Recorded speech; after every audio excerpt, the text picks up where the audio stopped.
Альберто, расскажи, пожалуйста, почему ты вовлекся и почему тебе стало интересно, потому что я знаю, что ты предприниматель, у тебя куча проектов, в которых ты еще денег зарабатываешь, но, смотря просто твои отчеты ежедневные, почему тебе интересно стало? На самом деле, просто я люблю, 2 года назад уже ушел из найма, раньше руководил отделом продаж, филиалом, и понял, что нужно развиваться в разных направлениях, и искал для себя возможности разные. И тестирую таким образом, пробую.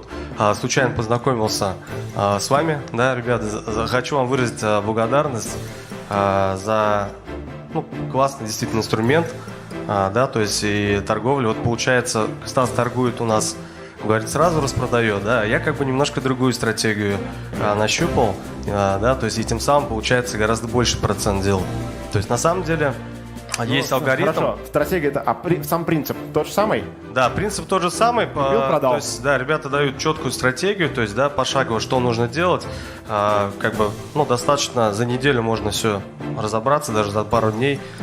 И, в принципе, можно тестировать самим еще разные стратегии, да, которые позволят еще больше зарабатывать. На самом деле, для меня это как хобби стало, то есть я уделяю 3 часа. Это часто слышу. Да, где-то с утречка раз торганул пару часов, все, и заработал 4-5 рублей и пошел Его оборот составил 60 тысяч рублей, это та сумма, на которую Альберт закупился биткоинами.